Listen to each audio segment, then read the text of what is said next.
like to introduce to you our panelists.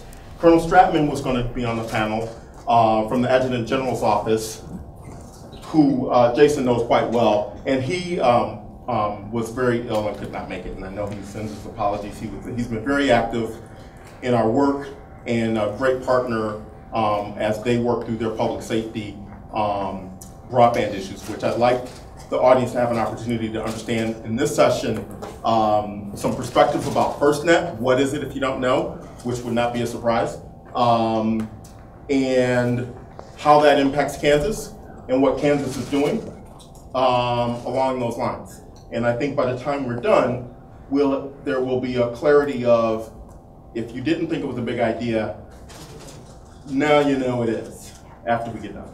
So with us also is Lori Sherwood. Actually, let me just do the intros. Lori Sherwood from Maryland, right? Yes. Has worked on BTOP program, and most recently, and just switched to another position. And I'm gonna let her do a better job of introducing herself, since I didn't get a bio from her, and I apologize. But I do know Lori to be quite knowledgeable on this, and I'm glad you're here. Jason is, you know what? Introduce yourselves. We're gonna start and do that, and then finish with Christy, who will start the first presentation. Please. Jason Bryan, I'm with the Adjutant General's Department. I am currently the statewide interoperability coordinator, as well as a single point of contact for FirstNet for the state of Kansas. I have an office that covers 4 different areas: emergency response, broadband coordination, training, as well as interoperability. My goal has been taking on the SLIG-P grant, which we are moving forward with the state of Kansas, and I have 2 coordinators that are going out and talking about it with public safety. My background has been mostly communications, radio communications. I started out as an electronics major at K-State, moved into the military, and was a Patriot missile system for a while. Finalized my time there, then I moved back to the state of Kansas and started working for the state as a radio technician, both with radio and weather stations, and then slowly I progressed into this position with the Adjutant General's Department. So that's a little quick bio of myself and what I do. So. And I'm Christy Wild, and I'm with the First Responder Network Authority, and I'm very glad to be with you today. I'm here from Eugene, Oregon. I bleed green, go Ducks. One of these vivid memories I have of Jason was a little over a year ago. We were waiting to get processed through a federal facility, and he was wearing his Wildcat sweatshirt. Oh. And I thought, that's just a picture, right? That's the one outfit I remember of yours. Anyway, before I was a federal employee with FirstNet, I was a local. I managed a regional 911 center for over 31 years. And we served an area about the size of Connecticut.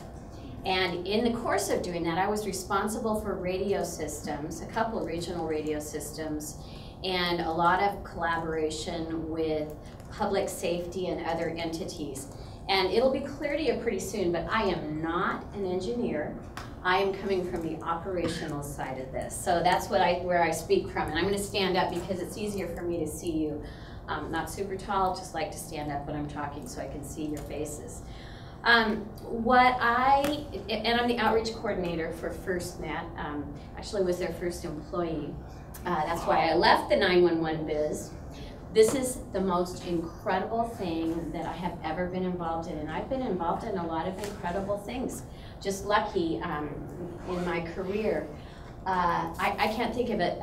I can't think of a more important mission than what we have. And what I'm hoping is by the end of this presentation and the conversations that we're having together, that you'll see why this is so important. And you'll be thinking about how you can get involved and what it means for the area that you're in. I know Stan has really been inspiring in this talk about the pillars of the community and economic development and education and healthcare and public safety. And I'll tell you that the safety of our communities is a big concern for people when they're considering where they want to live and raise their families. And not only that, but the safety of the responders who are taking care of them. And that's what we're gonna zero in on. But this is about all of us. So I'm gonna see if I can do this. function F8. You start out with a little. No, escape to get back to the, yeah, there you go. Okay, There we are. and then, that's not the one, although I am very proud of that. That's our, part of our gang. So now, yeah, you can see I am not the technical expert here, and that's okay. Here we go. Okay, maybe function F8. And how do we do this? Duplicate? We have a report on a fourth floor. Can you hear? A male with a shotgun, multiple shots fired, multiple people down. We're still waiting for the okay to get evidence in here. When disaster strikes, All units in the main triage group need to move west away on the line of fire. when duty calls, Everyone city 911. Voices with your tornado at Choctaw Road and the Love. It's gone. America's first responders need dedicated, secure, priority communications. We just went through the middle of it. We're on Choctaw Road. This love down here is just completely obliterated. There's people hurt all over the place. When multiple agencies respond together to save lives, they need the ability to talk to each other. Being connected from dispatch to the incident commander to the responders in the field is imperative to the successful resolution of an incident. FirstNet will empower first responders with state-of-the-art communication tools. A nationwide broadband network will connect police officers, firefighters, and EMS providers like never before. You know information is power, and FirstNet will put that power into the hands of those who need it most. Public safety is evolving. With new technology comes new opportunity to innovate and save lives. Next Generation 911 will revolutionize how the public requests assistance and reports incidents, allowing people to send videos, photos, and other high-speed data to call takers and public safety answering points throughout the country. The nationwide public safety broadband network will be a force multiplier for responding to emergencies, enabling information sent using NG911 capabilities to reach first responders in the field. This will help firefighters, law enforcement officials, and EMTs with awareness and decision-making even before they arrive in the scene. America's first responders need the very best tools we can put in their hands. An interoperable broadband network will deliver innovation and seamless communications to public safety with true priority. Find out more at www.firstnet.gov. I hope you were able to hear that. I think that does such a nice job of kind of starting with an overview. How many of you are hearing about FirstNet for the first time today? Just a show of hands. Okay, how many of you are involved in delivering public safety services? Okay, any elected officials in here? What about state or local government? Okay, good, nice mix. I could go on and ask other questions, but one of the questions I will ask is, how many of you have a smart device on you today? Does anybody not? I won't ask who has the most, I'm just saying. But I am not half as smart as this smartphone, but it has changed my life. You know what I want to talk to you today about is the fact that public safety does not have access to this, cannot plan this into mission critical operations yet, because they're competing with my niece who's downloading videos and anybody else who's trying to make a call. What's the first thing to go down in a big event?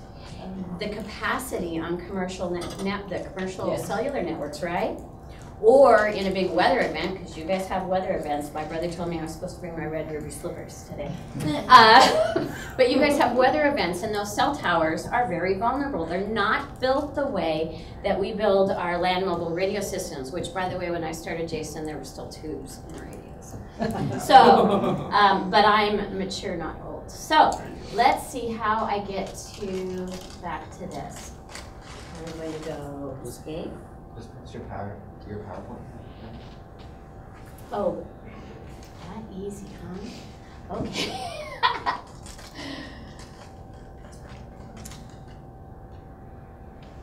Look at that. All right. So, So in the video, at the beginning of the video that you heard, that was the audio from the Naval Yard shooting a year ago fall. And in that incident, there were 13 people killed, many of them federal employees. And one of the key things about this incident was trying to locate where the shooter was, right? You heard the communications from dispatch to the field and from the field saying, you know, you want to make sure that you stage where you won't get, you'll be out of the line of fire. Huge facility. Well, the District of Columbia Police Department did an after-action report. It was really interesting to learn some things. Did you know that there were 160 video cameras in this facility? They all fed into a single control room, and because this was an active shooter incident, that room was locked down, as was the rest of the facility. None of the responders could get to the video that would have shown them exactly where the shooter was. And think about how that would have changed the response. That's what we're talking about when we say mission critical data to help first responders. So, following the tragic events of September 11th, the commission was appointed to take a look at how we could mitigate those kinds of things in the future. I was appointed by our governor to sit on the State Interoperability Executive Council in 2002, because what were we all thinking about? Come on in. We were all thinking about the lives that were lost because the responders couldn't talk to each other, right? And the recommendation that was published, one of the recommendations published in their report was that we needed seamless interoperability across the country, because it doesn't even need to be a big event, frankly. When you have your average motor vehicle accident out on a highway, you've probably got several different agencies responding today. Responders need to be able to communicate effectively when they need it, where they need it, to whom they need to talk to.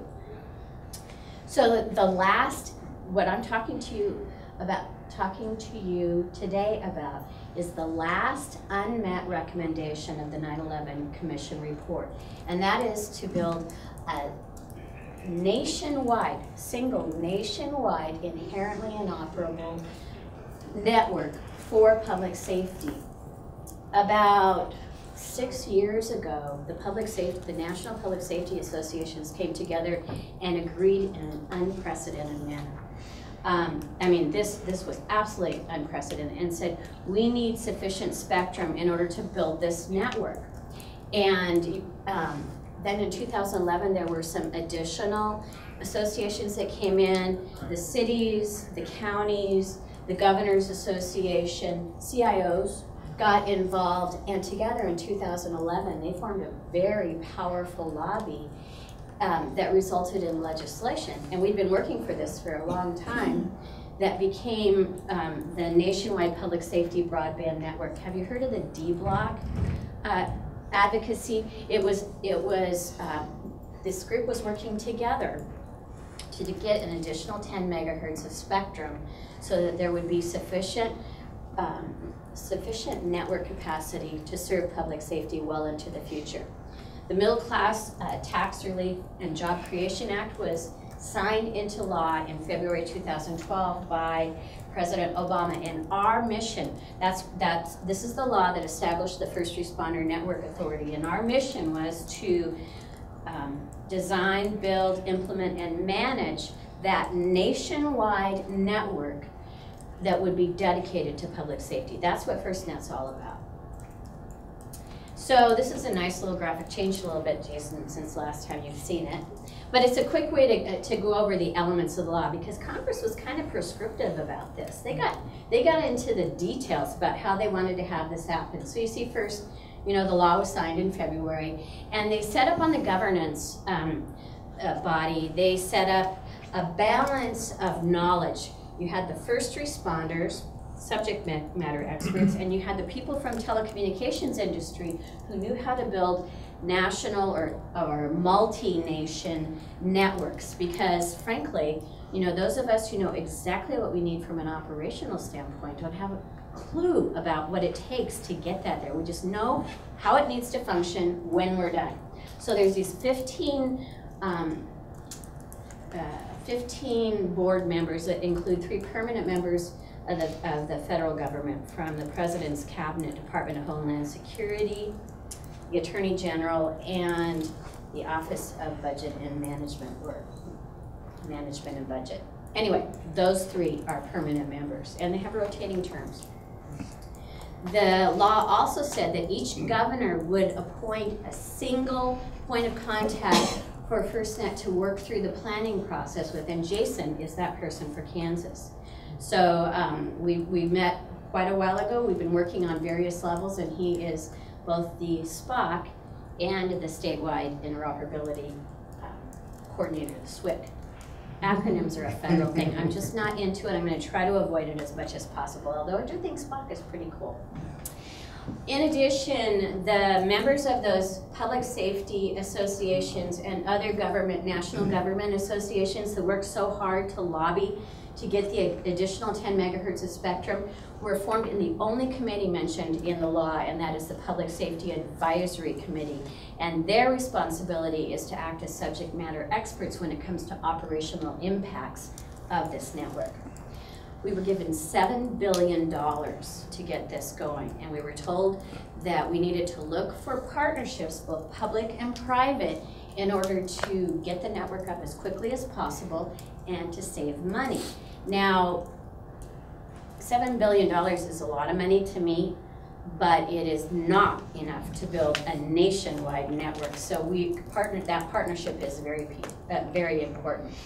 The next thing that we were given was 10 megahertz of 700 spectrum in band class 14 to add to the 10 megahertz that public safety also already have. And this picture down below just shows you who owns the other parts of that spectrum right now.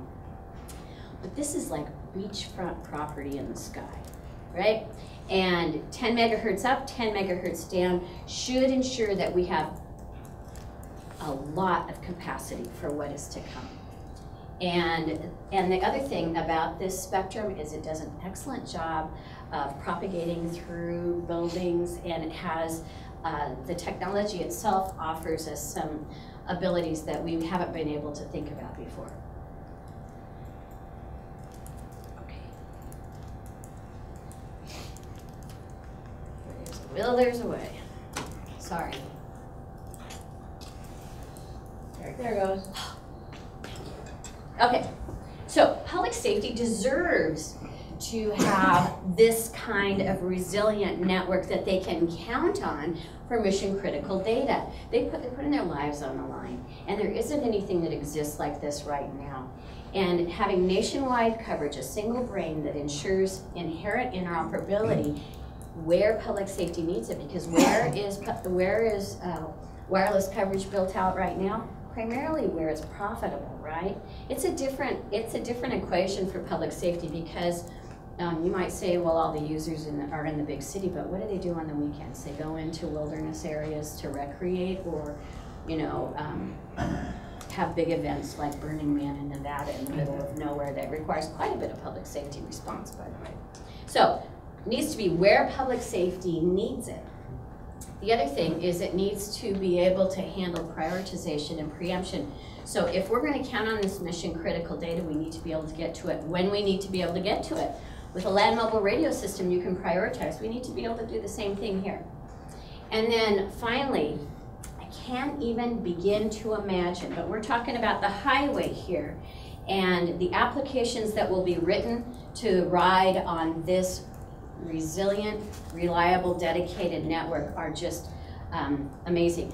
We have firefighters and police officers coming out of academy right now. They don't know the sound of a telephone dial. They have never known anything except keyboards. They get out of academy and we hand them a brick that does 2 things. A land mobile radio. You can talk into it and you can listen. And they're going, what's the deal? They are thinking of ways that we can use this network and writing incredible applications already operating on commercial networks. That worked. So where are we right now? Jason's going to reinforce this, I'm pretty sure. We are not talking about replacing those expensive mission critical voice systems right now. For the foreseeable future, we need to maintain our land mobile radio systems. And there's a good reason for that. It is the first line of communication, the most reliable way for public safety to get out to somebody and say, I need help, here's what we've got. There's nothing that compares to that right now. But mission critical data will make a huge difference. And what we're doing right now is, in the rigs you'll see ruggedized laptops with an air card. In some cases you'll see iPads if they're in a Wi-Fi situation, but that's what you see right now is what we got to near term, is you'll see commercial air cards with working with laptops, and you'll see people using, so this is the middle picture, ignore the screen, and you'll see people using commercial network, using applications that make sense for them on the commercial network right now. And a lot of people are public safety responders, police officers, firefighters, medics. They're carrying their own devices to the job. In the near term, now we're on the right picture, we still have mission critical voice. We've added an air card that gets you to the FirstNet highway, and we're using devices that are specifically for public safety to access the network. I have to type in 8 characters to even get anything to work on this phone. That is not going to work if I'm a firefighter wearing gloves, if I'm a police officer in a high stress situation. You know, it needs to be something that works easily, that has the security required by anything that's sensitive from a public safety perspective. It needs to be something else that makes sense, and we're working on that. So in the longer term vision, they are testing voice over LTE networks, but we can't put our finger on when that will be done. In the meantime, we have 3 huge problems. One of them is latency. When you're talking to somebody, don't you love seeing the videos where people's lips don't match up the words? But that latency could cost a life right now. We have to be able to do the one-to-many communications you can do with land mobile radio, and we have to do the direct mode communication between responders. And until those are proven and public safety believes it, those land mobile radio systems are vital. But with the in the long term, we do think that'll come, and there'll also be a lot of special devices that are designed specifically for public safety. Some of them that we have right now are the bomb robots, you know, that go in and can see things and do things without putting a person at risk or be operated. I guess drones would fall in there too, although I think there's a more politically correct way to say that. Unstaffed, I don't want to say unmanned apparatus. Okay, come on. All right.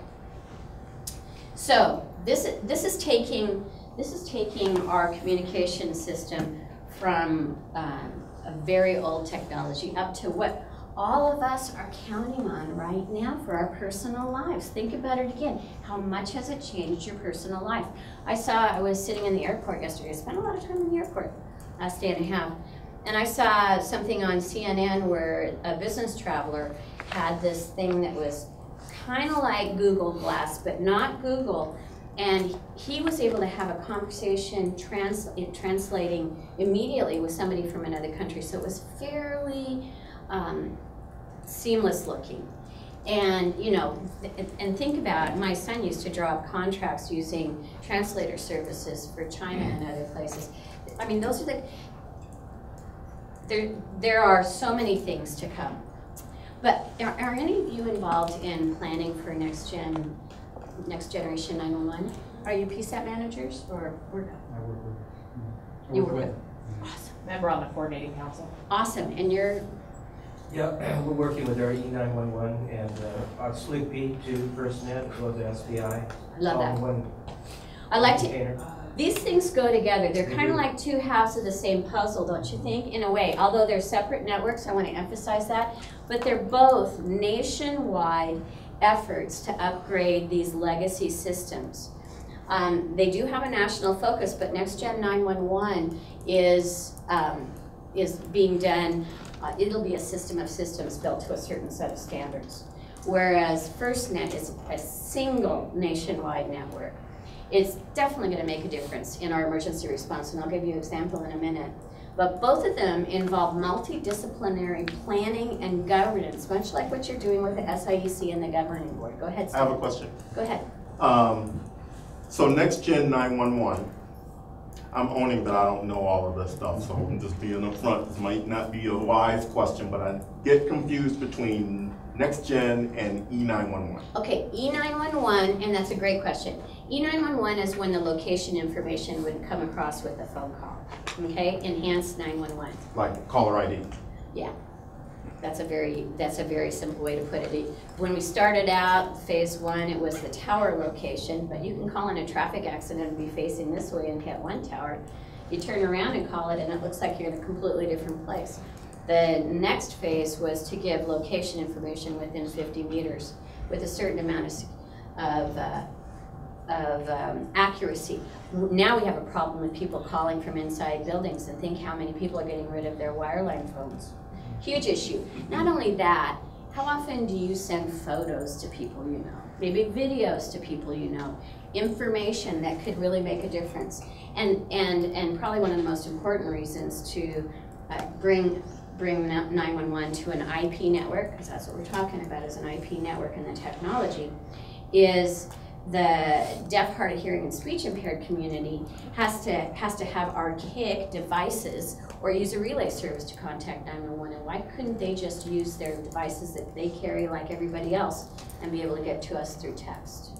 So that's what's coming with Next Gen 911. Now let me give you a picture here. These are various scenarios, but of the continuum. I'll go back about 7 years. My agency, we had a bank robbery, middle of the day, downtown Eugene. Normal, anybody who's ever worked with a bank, you know, the alarm company calls in first. The bank tellers don't hit the button until the suspect's out the door, because you don't want hostages, right? So that happens. We get the call from the alarm company, we get the call from the teller, and units are dispatched via voice, units in the vicinity. And the officers get out there, and there's this guy with a flip phone, talking 7 years ago, a flip phone, who sees his car leaving really fast and takes a photo. He shows it to an officer that comes on the scene, and that's a really good photo. And the officer relays the identifying information about that suspect vehicle over the air. And the dispatcher continues to relay it to units in the vicinity while the call takers are contacting neighboring agencies, giving them the information, and sending teletypes with the suspect vehicle. 45 minutes later, a trooper on I-5 north of Eugene sees that vehicle, recognizes it from the description, and successfully pulls it over and arrests the robbery suspect. Now let's flip forward to Next Gen 911 and FirstNet are in place. Actually, a lot of this stuff works right now. So there's a robbery at the bank. There's a camera inside the bank that gets the video right away of the suspects. There's a guy on the street with his smart device, maybe it's a phone, who takes a photo of his car taken off really fast. He calls 911 and is able to transmit that photo of the car with his call, so that the call taker getting additional information has both. That information goes to the dispatcher, who, per protocols that are drawn up, you know, with the agencies they're dispatching for, distributes them probably to the units in the vicinity. And by the way, they can pull the bank video too. So that video and the photo go with all the information that's being shared with neighboring officers and jurisdictions. And that trooper, 45 minutes north on the interstate, has a license plate reader. And these cars are going by freeway speed, and it alerts when it sees that car. And he's able to safely pull that car over and arrest the robbery suspect. That's what we're talking about. When you bring these two networks together, that's the kind of difference it can make in response. And there's so much more. So, with the First Responder Network Authority, the money that we have and the money that we will save as we're going through partnerships, FirstNet's responsible for building the core. In the way I describe that, it's the brain. Single nationwide brain that makes us all interoperable. The radio access network is the coverage for the system. Where will we be able to access that system? And FirstNet is also responsible for that. If, at the end of the day, the plan that Jason facilitates with the stakeholders in this state is acceptable to the governor, And the governor says, yep, we're in. FirstNet's responsible for building that radio access, that coverage that was prioritized within the state. And then the agencies that operate, that provide public safety services here in Kansas choose individually. Yes, we're going to use this, or no, we're not. And think of it a lot like if you've got people already using and paying for cell service as part of their job, it'll probably start out just replacing that, but it's a more resilient network. Now, if the governor decides, for a variety of reasons, no, we don't want to opt into the FirstNet plan, which we will have gone back and forth talking about a lot, and opts out, then there's a time clock that sets in, and the state has an obligation to produce a plan that is as good or better than what we worked on together with people within Kansas, and has to go through approval process, and the state's responsible for building and maintaining the network. But it still ties in to the nationwide core. There'll still be a charge for tying into that core, and it's still an individual agency decision to subscribe. This system has to be self-sustaining. That was one of the rules that was included in the law. So we have several ways to earn money. One is user fees, and they better be at least as cost-effective as what people are currently paying within their agencies, and offer better services, or we're not going to have any users and we will have failed. There was $135 million set aside for planning, for the planning process with the states. That's what Jason referred to as Slick P. I like the Slick P people, which you probably heard in Maryland.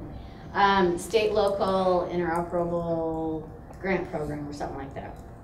Anyway, it costs money to plan together, so there's some money set aside for that.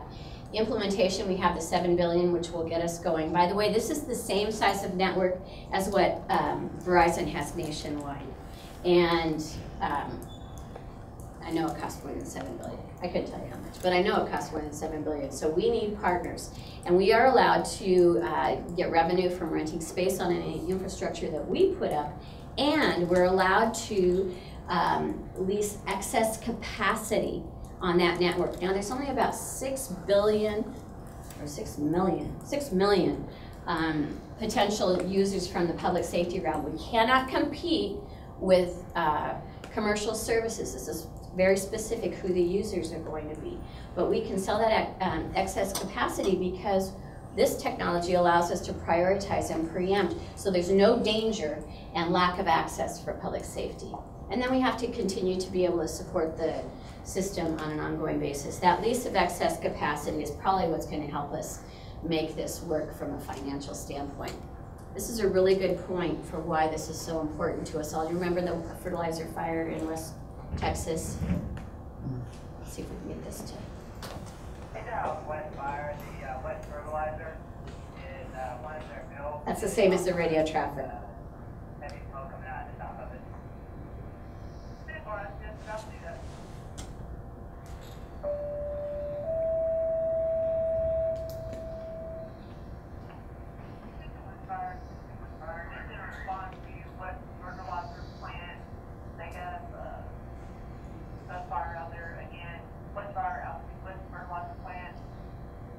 That's what the additional responders heard coming into this fire. Now, there were already firefighters on the scene and they were giving their size up. That's what you heard. Here's what they could have had.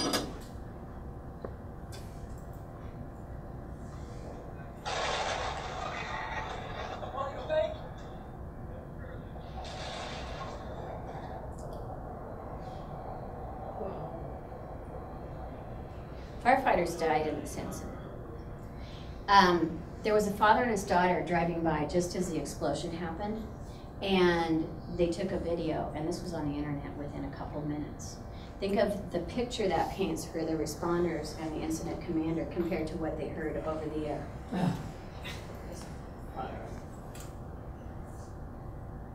Now, for anybody here involved in schools or hospitals?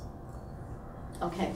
So here's a map that has geolayers that show those vulnerable facilities so that law enforcement can start making decisions about evacuation based on where the incident is. You see the schools and the hospital on this one. That's there on a smart device. Ammonium nitrate was what caused the explosion. Here's the hazardous materials guidebook right there at your fingertips with all the information that we knew about how you deal with this kind of incident, evacuation parameters, and information for responders right at your fingertips.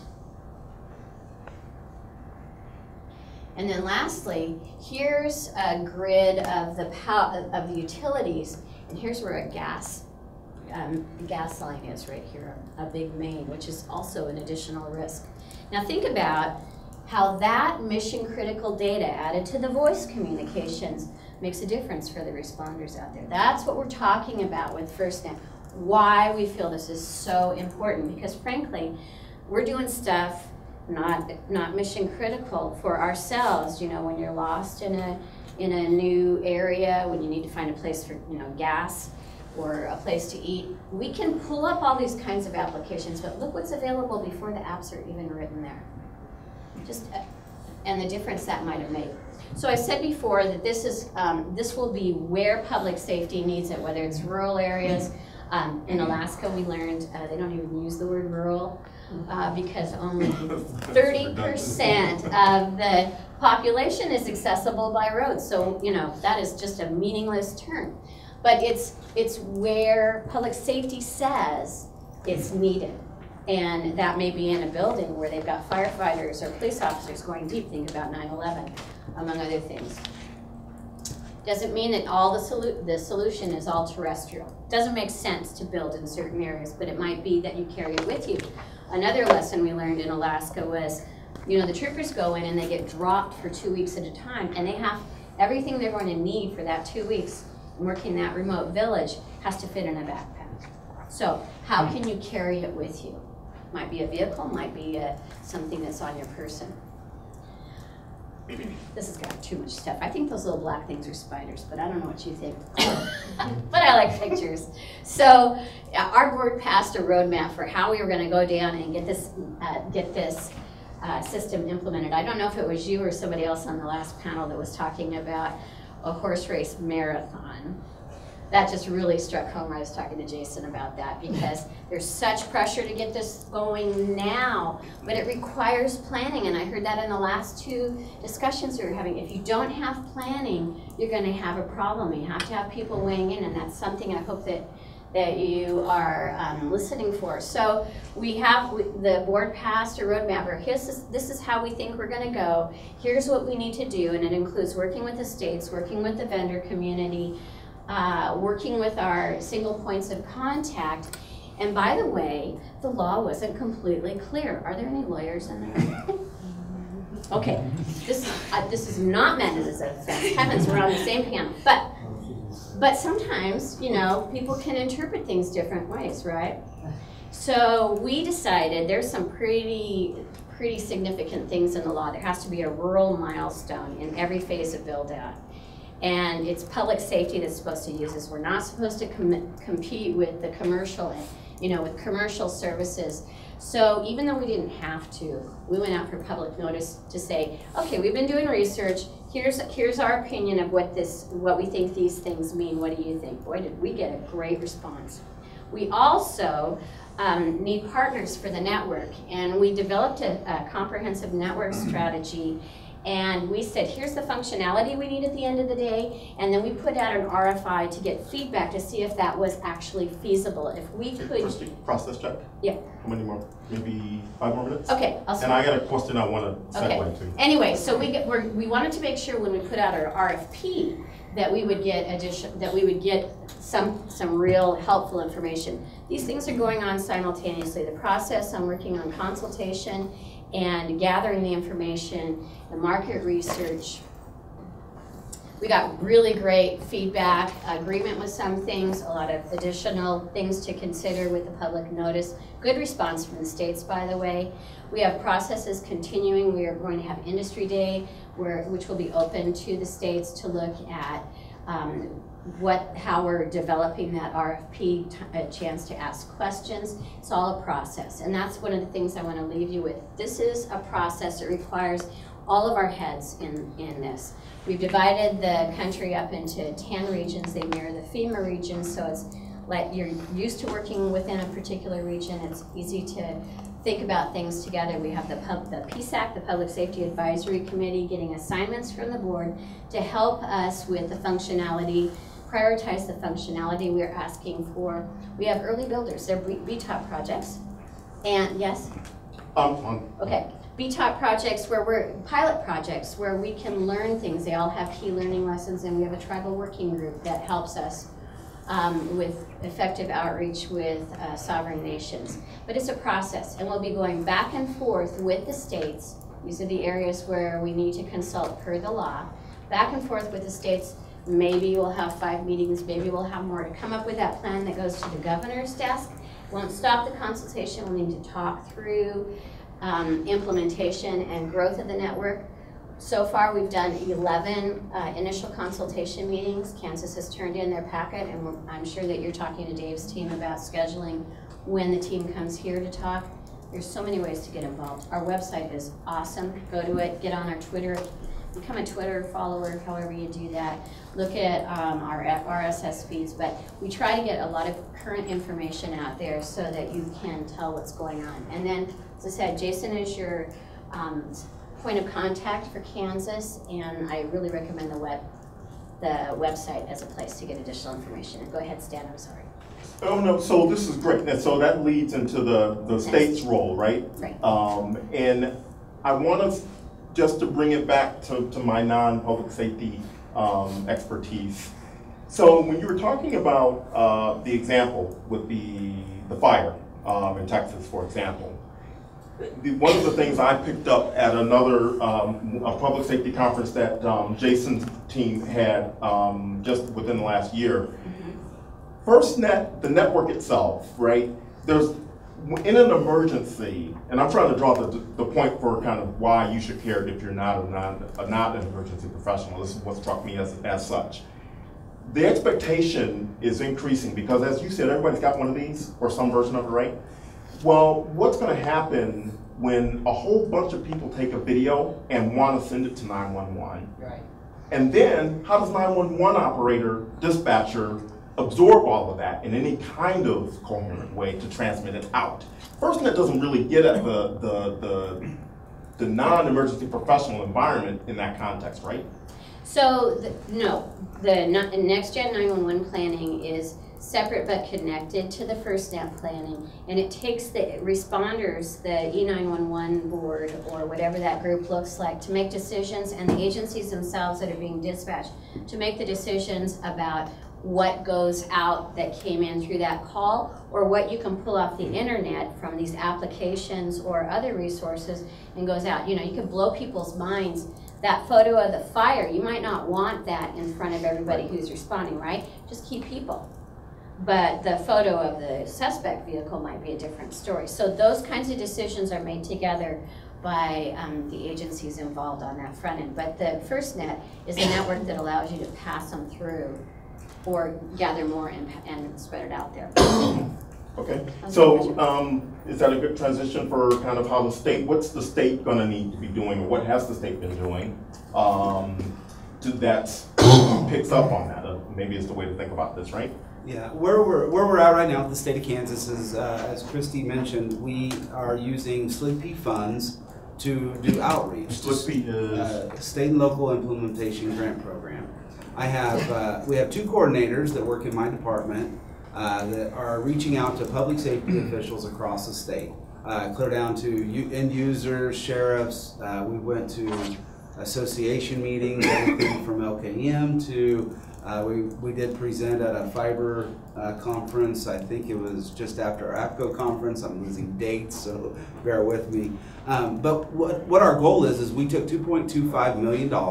That part of that is state match funding. We are required to match a certain percentage. And we go out and we are trying to make sure, because the plan that Christy is talking about is exactly what it is. I have to produce a plan to give to the governor, who will then determine whether he wants to opt in or opt out. Now, I've been in public safety radio for the last 15 years in the state of Kansas. I do not know everything that is needed in the state of Kansas.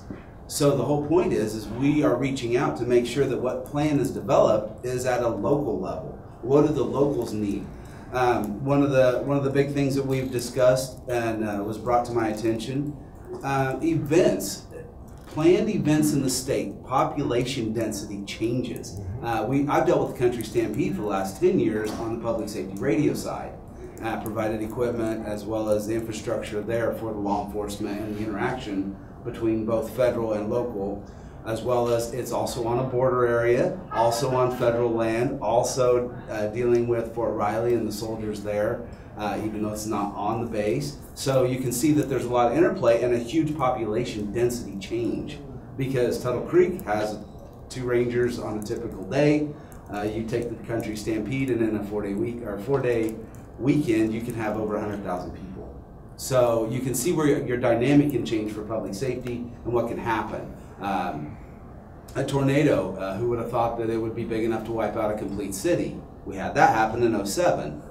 Who thought that a river could flood and pretty much decimate a third of the state on the eastern edge? You know, I dealt with that in '07. We had 3 feet of snow. I've never seen that other than when I was snowmobiling in Colorado. I had that happen in western Kansas. You know, our state is very dynamic, and where the need is can change. It's not solely based on population, but it's also the need of the end users, and that's why I'm out there trying to make sure through my coordination staff to make sure we're going to end up with a plan that we can present back over to FirstNet. They can look at it, and we come together for the public safety need within the state boundaries. So that's where we're at currently. We are currently in phase 1. I have turned in our initial consultation packet to FirstNet. I will be discussing with them on our initial consultation date. Not even sure location yet. That'll all be planned and determined, and then at that point, after that's all done, then we'll be given a date and we can start to move into phase 2. Now, where it becomes very pivotal on between broadband of what this conference is about and broadband that we're doing is the interplay is the same. Silo busting. Yeah, silo busting. Sticking to it. The big thing is we're all looking for the same pipe. Okay, whether it's wireless or to a library, to a hospital, to a school, it doesn't matter. You still have to have a pipe. So the interplay is the pipes still need to be put there somehow to provide that backhaul ability. And also to a public safety grade. As Christy mentioned, you know, I've been in LMR for many years, and the level of the resiliency of our tower sites is much different than the commercial sector. We require, you can take a 45 at point blank range to one of the doors of the shelter. You're not going to get in. There's a backup generator. We even have some that have both propane and natural gas. In case we can't get propane to it, we have a natural gas pipeline. All of it's been thought through at a heavy resiliency. We also have equipment in the site that is backed up on backup. We have 2 deployable sites that can be anywhere in the state in 4.5 hours to back up a site if we do have a complete failure. I mean, we work at a completely different aspect for providing that public safety need in the commercial sector. They're doing for profit. We're doing for a life. It's a little different. It's not bad. It is what it is, and that's how our country was developed. But when we develop this system, we have to build it on the resiliency of public safety. And so we're gonna have hardened sites. We're gonna have heavy pipe backhaul. We may even have multiple backhaul. Currently at our sites, we have both microwave and copper. And now we're also looking at what I call hockey pucks, your little MiFis that everybody carries around. There is technology out there to pipe our public safety radio communication system over a hockey puck as an emergency backup. So you take that into consideration, now you bring in FirstNet, and we're already thinking, okay, if they can provide the hockey puck, they can provide our backhaul at a low-cost solution in case we have failure at our sites. So all of this is culminating together, and again, that's where we're coming up with a plan, and where the broadband is actually very fluent, and Stan is actually, the Department of Commerce is actually an advisory member now in our SIEC, because we saw the interaction there and how we needed to have the involvement, because we're 2 agencies working on similar projects. We need to make sure that we're in line with each other, and so we're not duplicating and doubling our costs when maybe we could split the cost in half somewhere down the road. Right. So, Quite right. but right now we're in the planning phase, and Fortunately, I get to go to Stan and go, you're at the end of yours, I'm at the beginning of mine. Tell me what you did wrong so I don't make the same mistakes. And boy, let me tell you, I haven't solved everything at all. So, a couple quick questions.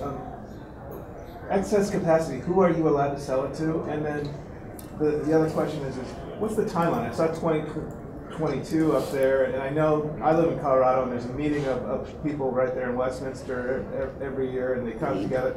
But it's like, and I ask them, it's like, well, what's the timeline? I'm not going to throw anybody on the bus, but I don't get really a solid answer. The spectrum auctions end at the end of FY 2022.